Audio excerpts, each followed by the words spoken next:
buenos días, ¿cómo están todos? ¿Bien? Eso me alegra. Los que no respondieron es que están mal o qué, ¿no? ¿Todos están bien? Eso, en lo que cae, como se dice el dicho, en lo que cae estamos bien, vamos bien, ¿no? Pues estamos acá, el Señor nos ha permitido estar esta mañana acá y le damos gracias a Dios. Hay muchas personas de la congregación viajando, pero así como salen, otros llegan también a visitarnos. Ahorita más tardecito les saludamos, pero vamos a estar orando por todos aquellos que están viajando también, ahorita que empecemos, y dándole gracias al Señor porque nos permite congregarnos, nos permite estar una vez más acá. Bien, vamos a orar. Padre, te damos gracias en esta mañana porque eres fiel, Señor. Te damos gracias por tu fidelidad, esa de tu misericordia, Señor. Gracias infinitas, Señor, por todo lo que eres y por todo lo que haces. Te damos gracias porque muestra de tu misericordia, Señor, de tu grandeza, Señor. Es que nosotros, a pesar de todo, podamos estar esta mañana en este lugar, adorando y exaltando tu santo nombre.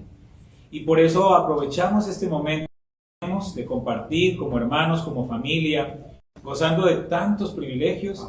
Queremos pedirte por todos aquellos hermanos y hermanas que se encuentran en diferentes lugares del mundo donde no tienen estos mismos privilegios, porque son países con restricciones, donde el evangelio es perseguido, donde muchos de ellos son puestos en las cárceles, muchos de ellos aún pierden sus vidas por predicar el evangelio. No tienen esa misma libertad que tenemos nosotros en esta mañana de congregarnos, de cantar, de leer tu palabra, de orar, de compartir. Te pedimos por ellos, donde quiera que se encuentren, te pedimos para que seas tú fortaleciéndoles, que ellos en esta hora puedan sentir una iglesia orando por ellos, intercediendo por ellos. Te pedimos que los fortalezcas, Señor, que supla sus necesidades, Señor, que guardes sus vidas, Señor, que seas tú obrando en cada uno de ellos y que su fe cada día se fortalezca a pesar de las adversidades. Igualmente pedimos por todos aquellos hombres y mujeres que han entregado sus vidas para servirte en las misiones, que están en lugares escondidos que ni siquiera nosotros podemos imaginar, pero allí están ellos llevando las buenas nuevas de salvación. Te pedimos para que ellos sientan ese impulso, para que ellos puedan sentir ese ánimo, para que ellos puedan sentir esta oración que estamos haciendo por ellos. Guarda sus vidas, provee para todas sus necesidades, úsanos a nosotros también para ser un instrumento tuyo y bendecirles a todos los que más podamos, Señor. Bendice sus familias, Señor. Muchos de ellos han dejado sus familias atrás para ir a servirte, Señor. Te pedimos que los guardes donde quiera que se encuentren. Y a nosotros en esta mañana, Señor, te pedimos que nos sigas bendiciendo a través de tu palabra también. Y oramos en esta mañana por todos aquellos hermanos que han estado enfermos. Es una larga lista que tenemos de hermanos de nuestra congregación o de familiares y amigos que nos han pedido oración porque se encuentran dedicados de salud o con alguna situación. Tú los conoces a todos y cada uno de ellos y oramos, Señor, para que seas tú obrando en sus vidas. Que podamos entender lo que dice Romanos 8, Señor, de que a los que aman a Dios las cosas nos ayudan a bien, y entendemos también que parte de todas las cosas son aún las enfermedades. No las queremos tener con nosotros, pero si realmente entendemos tu soberanía, podemos ver esa enfermedad como una oportunidad para orar más, para buscar más tu rostro, para compartir el evangelio aún con aquellos que nos atienden en los hospitales, las enfermeras, los médicos. Señor, en todo podemos ver la oportunidad tuya, Señor. Pero te pedimos en esta hora, Señor, que seas tú fortaleciendo a todos aquellos hermanos y hermanas que están pasando por un tiempo difícil en su salud, que les animes, Señor, y que seas tú cumpliendo tu propósito en todos y cada uno de ellos. Por eso te damos gracias en esta mañana y estamos en este lugar para exaltar y glorificar tu nombre. Y también lo hacemos a través de los cantos, Señor, porque es una manera en la que nos podemos gozar y podemos celebrar como lo dice tu palabra, Señor. Podemos traer todo ese gozo, esa alegría, esa gratitud y expresarla con estos cánticos. Por eso hoy, Señor, lo hacemos para alabar y glorificar tu santo nombre. En tu nombre santo, amén y amén. Bien. Pues vamos, hermanos, a lo que nos convoca, a la palabra en esta mañana. Y saben que me gusta siempre usar algunas ilustraciones, entonces quiero compartirles una ilustración. Cuando nosotros ponemos nuestra fe en Jesucristo, cuando nosotros tenemos un encuentro personal con Jesucristo, personal, obviamente nuestra fe, es decir, nosotros escuchamos hablar de Jesús, alguien nos compartió el evangelio Y nosotros tenemos ese deseo y esa necesidad de poner nuestra vida en las manos de Jesús. Cuando nosotros le decimos al Señor Jesucristo que perdone nuestros pecados y que nos haga una nueva persona, Él nos hace una nueva persona. Y su palabra lo dice en 2 de Corintios, creo que 5:17, sí, en 5:17 dice, de modo que si alguno está en Cristo, ¿qué dice? Nueva criatura es, las cosas viejas pasaron, he aquí todas son hechas nuevas. ¿Cómo podemos nosotros ilustrar ese proceso? Que es un proceso ¿de qué? De transformación. Es un proceso de transformación. Entonces yo les hago una ilustración. Tengo aquí un sartencito, una ollita, una cacerola. Y supongamos que nosotros somos como este pañuelito, ¿cierto? Nosotros somos como este pañuelo y nos ponemos en las manos del Señor y le decimos al Señor que nos transforme, que Él nos haga una nueva criatura. Y el proceso de transformación es un proceso que se tiene que ver. Porque si el proceso no se ve, si yo después de que esté en las manos del Señor se hago igual, pues ¿qué transformación hubo? Entonces el proceso se tiene que ver, es como si yo hiciera esto. Ya estamos ahí en las manos del Señor. El Señor nos transforma y nos hace una nueva criatura. Y se tiene que ver ese proceso de transformación, hermanos. Si ese proceso de transformación no se ve, es porque entonces no hemos puesto nuestra fe en el que es verdadero. Y toda la transformación es una transformación completa. No es una transformación a medias, porque el Señor todo lo que hace lo hace perfecto. Esto tiene su secretico, no se asusten, no es que aquí ahora el pastor está aprendiendo mañas raras y entonces ahora sí tenemos motivos para expulsar este hereje que está aquí haciendo brujería. Es un juego simplemente. Pero lo que quiero ilustrar es que todos nosotros, si realmente hemos puesto nuestra fe en Jesucristo, nuestra vida debe cambiar radicalmente. Y eso no se demuestra con solamente decirlo. Eso se demuestra con lo que yo hago, cómo vivo de ahora en adelante. Yo no puedo decir, soy cristiano, pero sigo viviendo mi vida como si nada hubiese pasado en mi vida. Entonces, ese proceso de transformación involucra dos cosas. Involucra el ser, o sea, todo mi ser, todo lo que soy. Involucra mi ser, pero también involucra mi hacer, todo lo que hago. Y por eso la enseñanza de hoy yo la he titulado El ser y el hacer. Y está basada en 1 de Pedro capítulo 2, versos 9 al 17. Yo quería poner ahí una foto o algo para poder ilustrar esta predicación, el ser y el hacer. Y por mucho que pensé, no encontraba como algo que pudiera ilustrar eso, y se me viene a mi mente la palabra equilibrio. Es decir, la vida del cristiano tiene que estar equilibrada entre el ser y el hacer. Y por eso puse esa fotografía de esas piedritas, porque realmente demuestra equilibrio. Nuestra vida cristiana debe ser una vida equilibrada entre el ser y el hacer. No puede pesar uno más que el otro. No puede verse más mi hacer y menos mi ser. Tampoco puede ser cambiado más mi ser y menos mi hacer. Esto es un juego de palabras, pero lo vamos a entender de aquí a que terminemos la enseñanza. Vamos a hacer la lectura. 1 de Pedro capítulo 2, versos 9 al 17. Dice la palabra del Señor. Mas vosotros sois linaje escogido, real sacerdocio, nación santa, pueblo adquirido por Dios, para que anunciéis las virtudes de aquel que os llamó de las tinieblas a su luz admirable. Vosotros que en otro tiempo no erais pueblo, pero que ahora sois pueblo de Dios, que en otro tiempo no habíais alcanzado misericordia, pero ahora habéis alcanzado misericordia. Amados, yo os ruego, como a extranjeros y peregrinos, que os abstengáis de los deseos carnales que batallan contra el alma, manteniendo buena vuestra manera de vivir entre los gentiles, para que en lo que murmuran de vosotros, como de malhechores, glorifiquen a Dios en el día de la visitación, al considerar vuestras buenas obras. Por causa del Señor, someteos a toda institución humana, ya sea al rey como a superior, ya a los gobernadores, como por él enviados para castigo de los malhechores y alabanza de los que hacen bien. Porque esta es la voluntad de Dios, que haciendo bien, hagáis callar la ignorancia de los hombres insensatos, como libres, pero no como los que tienen la libertad, como pretexto para hacer lo malo, sino como siervos de Dios.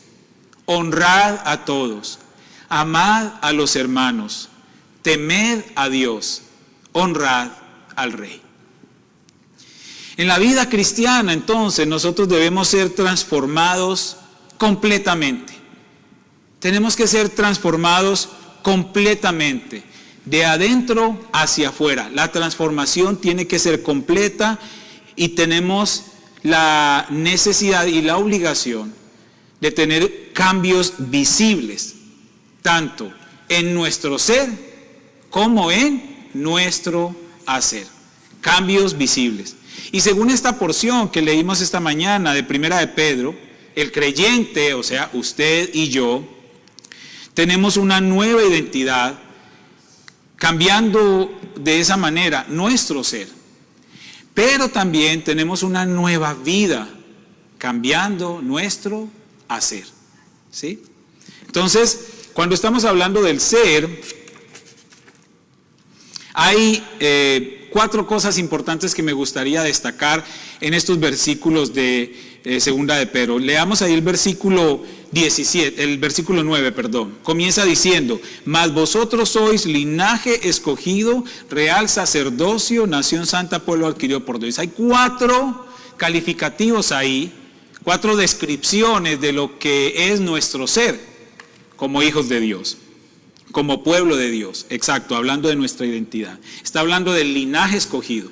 Está diciendo ahí Dios a través de Pedro para nosotros que somos linaje escogido. También está diciendo que somos un real sacerdocio. También está diciendo que somos una nación santa y está diciendo que somos un pueblo adquirido por Dios. Ahora, esos títulos como tan exuberantes, como tan elegantes, tan sofisticados, pensamos que eso no es para nosotros, pero es para nosotros, es para usted y para mí. No importa dónde nacimos, no importa la familia en la que nosotros nacimos, no importa nuestro recorrido, no importa lo que hemos estudiado o lo que hemos adquirido en nuestra vida. Eso no tiene nada que ver con la obtención o el derecho que Dios nos ha dado por ser sus hijos de tener estos 4 calificativos para nosotros: linaje escogido, real sacerdocio, nación santa, pueblo adquirido por Dios. Este versículo definitivamente nos está exponiendo los grandes privilegios que usted y yo tenemos como creyentes. Comencemos con linaje escogido. Linaje escogido, estamos hablando del ser, el ser. ¿Qué es lo que nosotros somos? Entonces está diciendo linaje escogido. ¿Qué es el linaje? Cuando estamos hablando de linaje, ¿qué es? Realmente eso significa la ascendencia ilustre de una persona. Eso aquí en América eso no se nota tanto, pero en Europa sí existe todavía eso, porque sí existen los títulos nobiliarios. Entonces existen los condes, los caballeros, los príncipes, ahorita que estuvo tan de moda todo esto con el rey Carlos. Sí existen esos títulos nobiliarios en muchos países de Europa, y eso habla de esa ascendencia ilustre de una persona. Ahora, en América quizás no existan esos títulos nobiliarios, pero sí se reconoce el linaje de ciertas familias importantes. Por ejemplo, hablando de una familia norteamericana que ha pasado por generaciones y que ha marcado, digamos, la historia en la política, ¿ustedes pensarían en la familia qué? En la familia Kennedy. Entonces, cuando viene el nieto, el bisnieto, bueno, como estén ahorita, del linaje de los Kennedy, y así de muchos empresarios. Cuando hablamos de un gran empresario norteamericano, ¿de quién hablaríamos? ¿De quién? De Ford puede ser, de Ford también, pero hay otro grande que estuvo en todo el negocio de las petroleras y todos los inicios industriales del país, Rockefeller, por ejemplo. Entonces, son familias que ya se dan a conocer y entonces conservan, digamos, el linaje en sus descendientes. Pero la palabra realmente es una palabra que es para todos nosotros, es decir, usted y yo también somos parte de un linaje. Y voy a hablar un poco de esto. Deuteronomio capítulo 7, versículos 6 al 9 dice: porque tú eres pueblo santo para Jehová tu Dios. Jehová tu Dios te ha escogido para hacerle un pueblo especial, más que todos los pueblos que están sobre la tierra. No por ser vosotros más que todos los pueblos os ha querido Jehová y os ha escogido, pues vosotros erais el más insignificante de todos los pueblos. Versículo 8, sino por cuanto Jehová os amó y quiso guardar el juramento que juró a vuestros padres, os ha sacado Jehová con mano poderosa y os ha rescatado de servidumbre de la mano de Faraón, rey de Egipto. Conoce pues que Jehová tu Dios es Dios, Dios fiel, que guarda el pacto y la misericordia a los que le aman y guardan sus mandamientos hasta 1000 generaciones. Entonces, estos textos fueron dados al pueblo de Israel. Conocemos ya la historia, pero también están dados para usted y para mí, porque somos usted y yo contados dentro de esas 1000 generaciones. Entonces, somos pueblo de Dios, somos linaje escogido. Génesis 12:2 dice: y haré de ti una nación grande y te bendeciré y engrandeceré tu nombre y serás bendición. La promesa dada a Abraham, de la cual usted y yo somos parte. En Abraham entonces se constituyó ese linaje del pueblo escogido, del cual, como les acabo de decir, somos parte por la promesa de la fe. Entonces, hermanos, usted y yo somos linaje escogido. Que no nos quepa la menor duda. Que no nos quepa la menor duda. Si usted quiere hacerse un certificado y ponerlo ahí en su cama, ahí al frente de su cama, ponga: soy linaje escogido. Pero no lo imprima todavía, porque también somos real sacerdocio. Estamos hablando de lo que somos. Somos linaje escogido, pero también somos real sacerdocio. Pero ¿cómo, pastor? Si yo no tengo el cuello clerical, ni tengo sotana, ni tengo hábitos, ¿cómo voy a ser sacerdote? Bueno, el real sacerdocio no va relacionado con nada de eso, es mucho más que eso. Éxodo 19:6 dice: y vosotros me seréis un reino de sacerdotes y gente santa. Estas son las palabras que dirás a los hijos de Israel. El pueblo de Dios tenía como su figura espiritual al sacerdote, quien intercedía por el pueblo delante de Dios. Pero ahora, en el tiempo en que usted y yo estamos viviendo, por medio de el rey sacerdote, que es ¿quién? Jesucristo, entonces usted y yo somos constituidos real sacerdocio, con acceso directo al Padre, al Rey de Reyes. Usted y yo somos real sacerdocio. Entonces, ahí en su certificado que va a imprimir y va a poner al lado de su cama, diga: también soy real sacerdote. Pero no lo imprima todavía. Eso sigue también. Nación santa. Pero pastor, la única nación santa no es Israel. No, ¿qué cuento con eso? No. Israel es Israel, punto. Pero usted y yo somos parte de una nación santa. Isaías capítulo 62:12 dice: y les llamarán pueblo santo, redimidos de Jehová, y a ti te llamarán ciudad deseada, no desamparada. Y en Deuteronomio 7:6 también dice: porque tú eres pueblo santo para Jehová tu Dios. Jehová tu Dios te ha escogido para hacerle un pueblo especial, más que todos los pueblos que están sobre la tierra. Estaba leyendo un artículo de Simon Kistemaker y dice lo siguiente: una nación está formada por ciudadanos que residen en una determinada zona, que obedecen estatutos y reglamentos y que se esfuerzan por el bienestar de su sociedad. Los ciudadanos de una nación santa, que es de lo que estamos hablando, sin embargo, tienen sus características comunes por medio de ¿quién? De Cristo. Pedro describe al pueblo de Dios como una nación santa, lo que significa que sus ciudadanos han sido apartados para el servicio de Dios. Entonces, somos una nación santa, cuyo gobernante es nuestro Señor Jesucristo, a quien nosotros tributamos toda nuestra adoración y servimos hasta el último día de nuestra existencia. Somos parte de una nación santa. Pero, no imprima su certificado todavía, falta otro. Pueblo adquirido por Dios. Pueblo adquirido por Dios. Malaquías, que Malaquías es un profeta que han estado usando muchos predicadores de la prosperidad para darle palo a la gente para que dé dinero. No se dejen meter ese cuento, porque eso no está dando palo para que la gente dé dinero. Pilas con eso.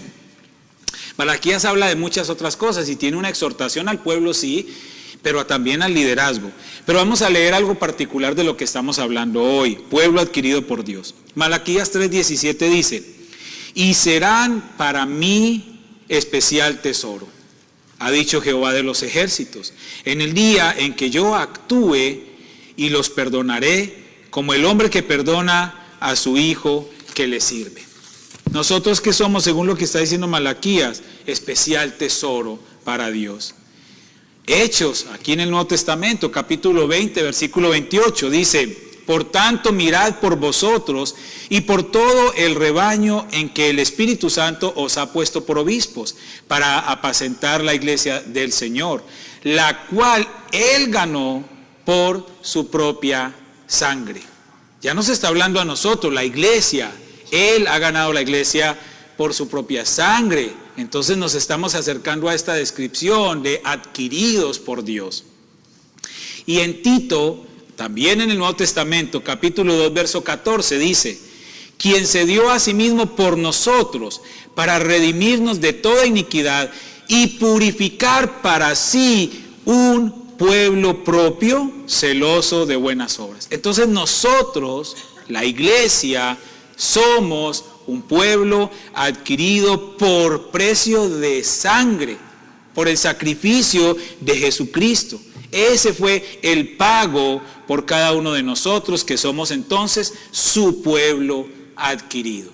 Y pagó con creces, con intereses.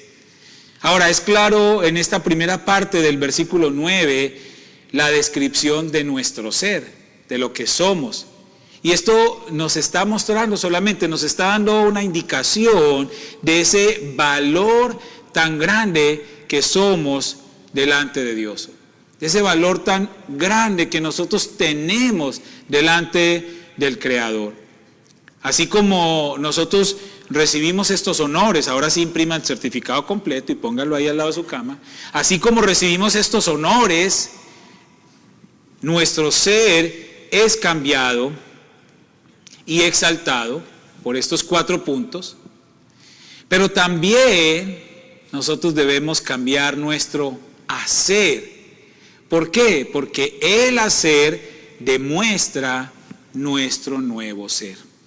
Si nosotros nos quedamos solo con esta primera parte y nos sentimos muy orgullosos con lo que somos, pero nuestro hacer no es transformado, de nada sirve ese certificado ahí pegado al lado de su cama. Solamente es motivo de orgullo y vanagloria, y de eso no se trata la vida cristiana. Esos títulos, hermanos, no son totalmente gratis. No son totalmente gratis. No son sin propósito. Hay un precio que usted y yo tenemos que pagar, mínimo. Hay un precio y hay un propósito. Y son parte, ambos, de ese plan perfecto de Dios. Porque Dios todo lo que hace, lo hace perfecto. Él no transforma nuestro ser solamente porque sí.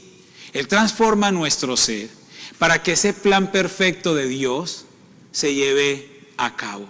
Y entonces ahí viene la transformación de nuestro hacer, del hacer. Entonces cuando hablamos del hacer, miremos el versículo 9, pero la parte B al final dice: para que anunciéis las virtudes de aquel que os llamó de las tinieblas a su luz admirable.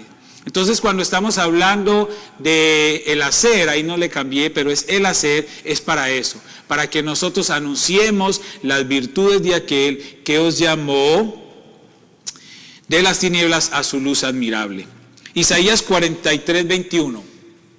Anunciar sus virtudes. Eso es lo que nosotros debemos hacer. Ahí me faltó cambiar. Las hice tantas veces que no le corregí eso. Bueno, pero ya saben, estamos hablando del hacer.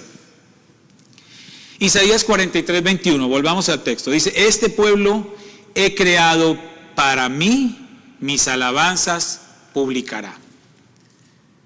Este pueblo he creado para mí, mis alabanzas publicará. Escuché esta semana a un cantante famoso cristiano que le hacen la pregunta porque estaba cantando música también como para secular, o sea, no solo para Dios, sino cantando otras canciones, y su respuesta fue lo siguiente. Eso fue lo que dijo él. Dios sería muy egoísta si los talentos que me dio solo los pudiera usar para cantarle a él. Entonces yo digo, explícame lo que dice Isaías 43, 21 bajo desde ese punto de vista. Lo que somos, lo somos para Él. Para Él, por Él y para Él. Y la Biblia dice muy clara que Él ha creado a su pueblo para Él. Dice, mis alabanzas publicará. No tenemos otro propósito más en nuestra existencia que publicar las alabanzas del Señor. Otro artículo que estaba leyendo de John F. Walvoord dice lo siguiente: los creyentes sacerdotes, aquí estamos nosotros, lo acabamos de decir, los creyentes sacerdotes deben vivir de tal forma que las cualidades del Padre Celestial sean evidentes en sus vidas. Deben servir como testigos de la gloria y gracia de Dios, quien los llamó de las tinieblas a su luz admirable. Y esto, hermanos, es sin excusa. No hay excusa para que nosotros no anunciemos las virtudes de aquel. Versículo 10, vamos a leer y vamos a continuar. Versículo 10 dice: vosotros que en otro tiempo no erais pueblo, pero que ahora sois pueblo de Dios, que en otro tiempo no habíais alcanzado misericordia, pero ahora habéis alcanzado misericordia. Ahora, continúa el texto en esta parte con una lista de cambios que debemos mostrar en nuestro hacer para que nosotros podamos anunciar esas virtudes de Dios. Ya el ser está listo. Ya hemos sido transformados en nuestro ser. Ahora nos toca hacer nuestro trabajo. Y el Señor, a través del apóstol Pedro, en esta narración, menciona algunas cositas que nosotros debemos hacer. Y una de ellas, obviamente, es anunciar sus virtudes. ¿De qué manera? Como lo vamos a ver a continuación. Versículos 11 en adelante. Dice, primero el 11, amados, yo os ruego como extranjeros y peregrinos que os abstengáis de los deseos carnales que batallan contra el alma. Teniendo claro entonces que nuestra ciudadanía está en el cielo y no en la tierra, nosotros aquí estamos, ¿cómo dice la palabra ahí? Como extranjeros y peregrinos. Los extranjeros y los peregrinos no se acomodan para estar todo el tiempo ahí, porque en algún momento tienen que salir, tienen que moverse. Los peregrinos de por sí eso andan haciendo, peregrinando. Y los extranjeros, pues no nos podemos acomodar mucho a donde llegamos, porque en cualquier momento pues nos sacan. O no, eso es un tema, eso pasa en otros países, aquí no pasa, pero eso pasa. Entonces nosotros igual en esta tierra, ¿qué somos? Extranjeros y peregrinos. Estamos de paso, en cualquier momento nos sacan, nos vamos a nuestro real lugar, al cielo, allá donde realmente, de donde realmente nosotros somos. Nosotros debemos pensar siempre de esta manera en lo espiritual. ¿Para qué? Para poder lograr resistir las pruebas y las tentaciones que el mundo nos ofrece. De ninguna otra manera nosotros podríamos ser luz en medio de las tinieblas si no tenemos claro que nuestra estadía en esta tierra es temporal y que nosotros debemos tener nuestra mente en el cielo, en las cosas eternas, en las cosas espirituales.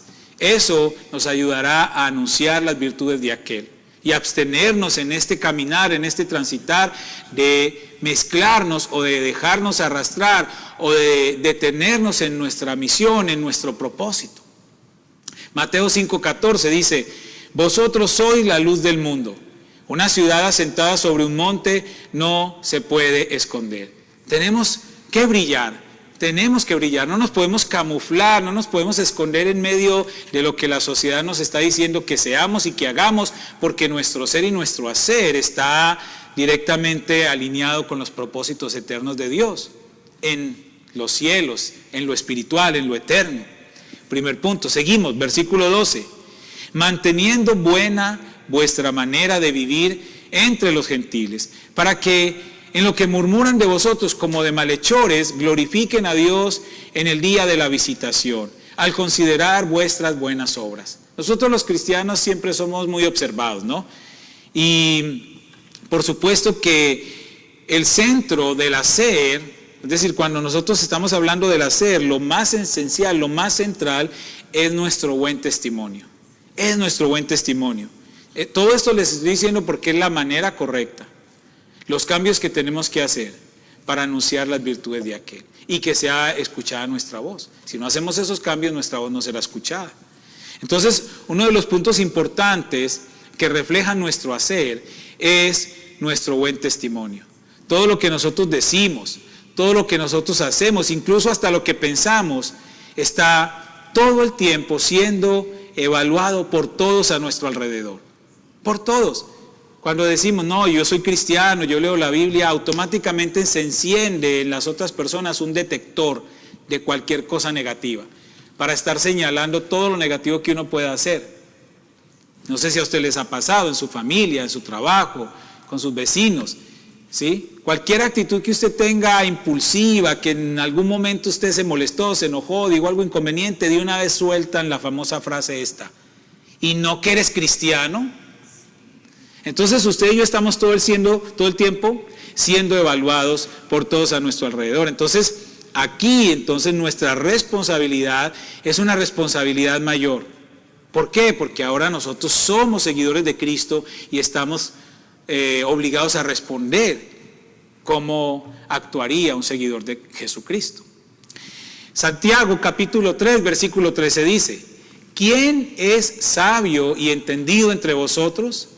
Y que dice luego: muestre por la buena conducta sus obras en sabia mansedumbre. Humildad y obediencia. Hermanos, si nosotros no mostramos nuestro hacer, entonces no ha sucedido nada en nuestro ser.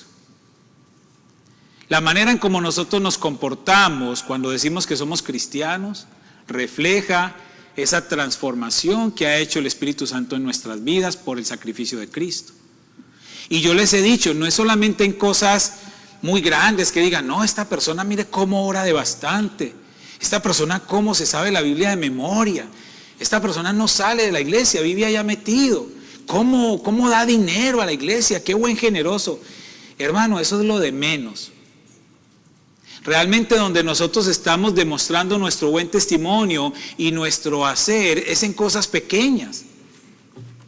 Como les he dicho muchas veces, cuando uno está frente a un negocio y tiene la oportunidad de hacer algo torcido ahí, ganar un poco más de dinero, cuando usted está frente a la declaración de impuestos, cuando usted está frente a la luz roja y no hay absolutamente nadie a su alrededor, cuando usted está por una carretera donde no hay nadie y dice a 70, 75, cuando usted está comiéndose un dulce, yo les dije esto la semana pasada, y usted destapa el dulce y puede tirar el papel al piso en vez de guardarlo en su bolsillo, cuando uno está, le pitan los otros carros encima y usted se voltea y dice una cantidad de cosas y hace señales con la mano, o sea, ahí en esas pequeñas cosas es donde nosotros realmente mostramos nuestro hacer. nuestro verdadero hacer, ¿sí? Y toda la semana pensé en muchos ejemplos y ya se me olvidaron. Pero yo creo que usted ya está pensando en muchos.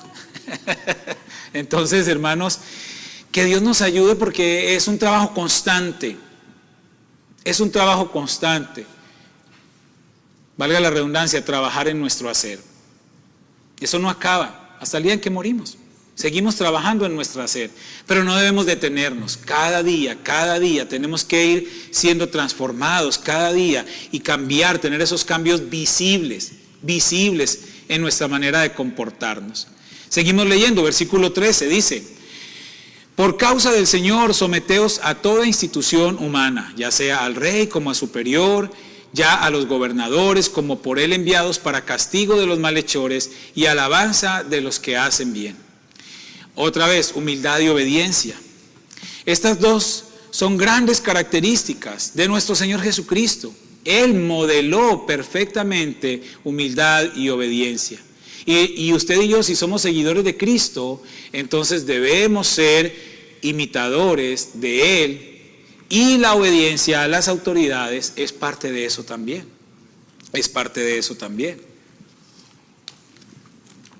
Yo sé que es algo en lo que uno batalla, porque siempre hay un espíritu de rebeldía en nosotros. Recordemos que eso fue la causa de la rebelión, la causa de Satanás, la rebelión, la rebeldía, el orgullo que había en su ser. Y nosotros de alguna manera hemos sido marcados también con algo de rebeldía en nuestro corazón. Y nos cuesta a veces someternos a las autoridades, y las autoridades a veces no son solo personas, también hay otro tipo de autoridades. Yo les dije a ustedes algún ejemplo, por ejemplo una señal de tránsito o una norma. Iba con mi niña, con María Clara, entré al banco y yo nunca había visto este letrero, porque ese es un banco nuevo que apenas conocí, y yo nunca había visto un letrerito chiquitito que tienen ahí en la puerta, que si usted entra con gafas oscuras o gorra se la tiene que quitar, obviamente por motivos de seguridad. Y yo iba con gorra ese día, y ella fue la que me dijo: papi, te tienes que quitar la gorra. Y yo no entendía bien por qué, y ya me señaló el letrerito. Ese letrerito, por chiquito que sea, es una autoridad. Y si el banco dice no entres con gorra, pues no puedo entrar, no debo. De poder yo puedo, pero no debo, porque eso también es parte de mi obediencia. Si yo le digo a mi hija, no importa, y entro, ¿qué le estoy enseñando a ella? Que desobedezca a las autoridades y que desobedezca a las normas, y cuando en su escuela salga un anuncio de que no debe llevar esto, no debe hacer esto, pues ella va a hacer lo mismo que yo. Entonces, hermanos, el sometimiento a las autoridades tiene que ser un rasgo, una característica de nosotros como cristianos. Nos cuesta. En la política, por ejemplo, llega un presidente de un partido y los que son del otro, 4 años denigrando del presidente y hablando mal del gobernador o del mayor, del alcalde, del congresista, porque somos del otro bando. Hermanos, es la autoridad que está ahí. Si a mí no me gusta, yo puedo decir no me gusta, no estoy de acuerdo con esto, con respeto y todo, pero pues es la autoridad. Y la Biblia nos obliga a orar por las autoridades. Imagínate, aquellos que son súper fanáticos de uno, tener que orar por el otro. Eso demuestra un verdadero cambio cristiano, porque es que nosotros como cristianos no estamos enviados a llenarnos de fanatismo político o fanatismo religioso. No, hermanos. Qué pena, yo respeto la opinión de todos los que estamos acá, saben que soy muy respetuoso de eso. Yo hablo lo que la Biblia dice que tengo que hablar. Punto. No voy a decir nada que ustedes quieran oír. Yo hablo lo que Dios quiere que hable. Y esto es parte de lo que Dios quiere que hable. Usted y yo, hermanos, debemos aprender a respetar la autoridad y a someternos a la autoridad en el Señor. Si la autoridad está en contra de lo que dice la Biblia radical, pues yo tengo mi derecho de no someterme, porque yo tengo una autoridad mayor que soporta mi decisión, ¿cierto? Pero si la autoridad dice que el horario laboral ahora no es de 9 a 5, sino de 6 a 4, ¿eso afecta a mi vida espiritual? ¿Eso es pecado? ¿Para qué me pongo a pelear yo con eso? No es pecado obedecer eso. Estoy dando un ejemplo absurdo, pero a lo que voy es, si esa orden de esa autoridad no afecta mi espiritualidad y no va en contra de los principios bíblicos, no hay problema en que yo obedezca a eso. Pero si va en contra de mis principios bíblicos, pues claro que sí. porque primero debo someterme a Dios antes que a los hombres, dice la palabra, ¿ok? Que quede eso claro. Seguimos leyendo, Romanos 13, 1 y 2, sométase toda persona a las autoridades superiores, porque no hay autoridad sino de parte de Dios, y las que hay por Dios han sido establecidas. Oh my God, o sea que Dios fue el que puso a fulano y a sutano allá en ese puesto de autoridad. Según la Biblia sí, pero es que es malo. Pero ahí dice que Dios lo puso, porque Él tiene un propósito para cumplir. De modo que quien se opone a la autoridad, a lo establecido por Dios, resiste. Y los que resisten acarrean condenación para sí mismos. Por eso la Biblia dice, oren por las autoridades. Porque es la manera en como nosotros podemos, como si estamos como frustrados con la autoridad y todo, por lo menos ponerla en manos de Dios. Para Dios no hay nada imposible. Que transforme entonces el modo como las autoridades gobiernan. Primera de Pedro 2, 15 al 17, que es lo que hemos estado leyendo, pero vamos a leer ahí una porción del 15 al 17, que es la última parte, ¿no? Lo voy a leer en dos versiones para que nos quede claro, ya con esto voy terminando. Dice, porque esta es la voluntad de Dios, escuchen, que haciendo bien, hagáis callar la ignorancia de los hombres insensatos, como libres, pero no como los que tienen la libertad como pretexto para hacer lo malo, sino como siervos de Dios. Honrad a todos, amad a los hermanos, temed a Dios, honrad al Rey. Está muy bonito. Recuerden que la Reina Valera fue escrita hace como unos 550 años, 600 años, por dos sacerdotes católicos españoles que tenían un vocabulario, el español de hace 600 años, muy elegante. Pero si nosotros vamos a los textos originales y los traducimos a las palabras de hoy, mire lo que diría ese texto. Dios quiere que ustedes hagan el bien. Está hablando a nosotros, you and me.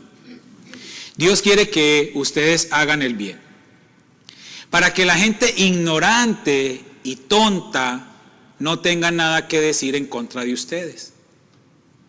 Ustedes son libres porque son servidores de Dios, pero no crean que por ser libres pueden hacer lo malo. Respeten a todos y amen de manera especial a los miembros de la iglesia.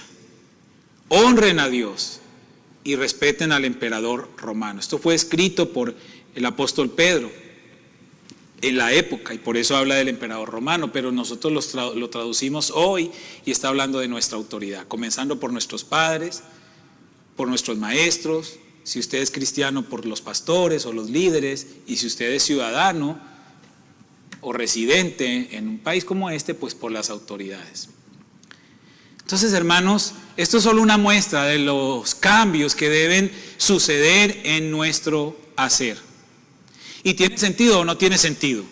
Si nuestro ser es todo transformado y somos nación santa, pueblo escogido por Dios, real sacerdocio, todo lo que está diciendo ahí Pedro, pues es para algo.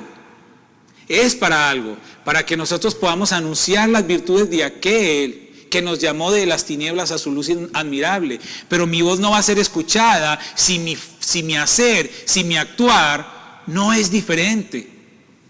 Si mi hacer no tiene un cambio radical y contundente de 180 grados, no me van a escuchar. Si yo sigo siendo la misma persona en mi manera de actuar, entonces la gente no va a prestar atención a lo que yo estoy compartiendo. Por eso la iglesia ha perdido su voz. Por eso la iglesia de Cristo hoy ha perdido su voz. Porque el hacer de la iglesia se distorsionó, se perdió. Ahora la iglesia es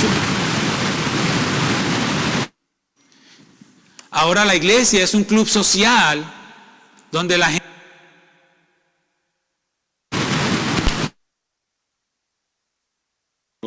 Ahora sí. Ahora la iglesia es un club social entonces donde la gente va a relajarse, a divertirse, a pasar el tiempo, llena de actividades, de fiestas, de bazares, celebraciones. ¿Y qué propósito hay en todo eso? Eso se puede hacer, pero eso tiene que tener un propósito. anunciar las virtudes de aquel que nos llamó de las tinieblas a su luz admirable. Y si no hay un propósito, y si no hay un fruto de todas esas actividades que hagamos, entonces hemos perdido nuestro ser. Porque la iglesia ha sido puesta para ser un ente transformador de su sociedad. No cambiar la sociedad radicalmente, porque no vamos a cambiar lo que está pasando. No vamos a acabar la violencia, por más que oremos, no vamos a acabar el aborto, no vamos a acabar la agenda LGBT, no vamos a acabar con nada de eso, por más que oremos, porque todo eso tiene que pasar, dice Mateo. Todo eso tiene que pasar para que Cristo venga. Pero nosotros sí podemos cambiar nuestro entorno inmediato y todo lo que más podamos cambiar. Somos sal, somos luz, con un propósito. Y hemos sido llamados, hermanos, para anunciar las virtudes de aquel que nos llamó de las tinieblas a su luz admirable. Que hoy podamos nosotros reflexionar sobre esto y hacer lo que tengamos que hacer para que cumplamos el mandato del Señor. El hacer es parte fundamental de todo creyente, el hacer. Así como Dios nos ha hecho nuevas criaturas, debemos demostrar con nuestras acciones ese cambio que ha sucedido en nosotros. Es un proceso, pero Dios es fiel para completar ese proceso. Porque no quiero que salgamos de este lugar mal. Ay, hoy sí el pastor nos dio palo, pero ¿por qué el pastor? ¿Yo qué culpa tengo? Estoy leyendo la Biblia me dio palo. Yo no le doy palo a nadie. Entonces que digamos de aquí en adelante, ay, hoy Dios me dio palo, porque me habló, porque me está exhortando y me ama tanto que me está dando la oportunidad de corregir, porque la oportunidad de corregir es una muestra del amor de Dios. Si no, simplemente ¡pum!, nos fulmina y nos condena y ya. Pero Él nos ama tanto que nos da la oportunidad de corregir. Entonces, si usted y yo necesitamos corregir algo en nuestro hacer, ahora es el tiempo de hacerlo. Vamos a orar. Padre, te damos gracias en esta mañana, Señor, esta tarde ya. Gracias, Señor, por haber transformado nuestro ser. Gracias, Señor, porque hoy podemos gozarnos por el privilegio, Señor, que tú nos has dado al llamarnos linaje escogido, real sacerdocio, nación santa, pueblo adquirido por Dios. Gracias, gracias, Señor, porque pues es un privilegio, es un honor para cada uno de nosotros recibir estos títulos honoríficos a través de tu palabra en esta mañana, recordarlos o recibirlos para muchos. Pero, Señor, sabemos que esto viene también con una grande responsabilidad, y la responsabilidad que viene con este cambio de ser es que nuestro hacer también sea transformado por un propósito. Ese propósito está ahí mismo escrito, para que anunciemos las virtudes de aquel que nos llamó de las tinieblas a su luz admirable, que es Jesucristo. Entonces, Señor, eso queremos hacer, pero para poderlo hacer bien tenemos que hacer cambios en nuestra vida, en nuestra manera de pensar, en nuestra manera de hablar y, por supuesto, en nuestra manera de actuar. Señor, tú más que nadie nos conoces, tú sabes dónde estamos fallando en nuestro hacer. Tú sabes en dónde estamos fallando y qué nos hace falta corregir, dónde está nuestro talón de Aquiles, nuestro punto débil, donde estamos luchando y batallando, quizás en relaciones, en decisiones, en pensamientos, en palabras, en muchas áreas en nuestra vida donde necesitamos ajustarnos a tu visión perfecta. Y hoy, unidos como iglesia, oramos por eso. Oramos y clamamos a ti para que a través de tu Espíritu Santo, quien es el enviado para hacer esa obra en nosotros, pues nos sigas transformando de una manera perfecta como todo lo que tú haces, para que nosotros podamos tener un hacer perfecto, alineado con lo que tú nos estás pidiendo. Señor, y si hay alguien en este lugar que no sabe cómo hacer eso, aunque lleve tiempo viniendo a la congregación, o lleve tiempo de escuchar o de leer tu palabra, pero que quizás nunca ha dicho, Señor, pues aquí estoy yo, perdona mis pecados y permíteme ser transformado, así como estás hablando a través de tu palabra en esta hora. Yo quiero ser transformado así.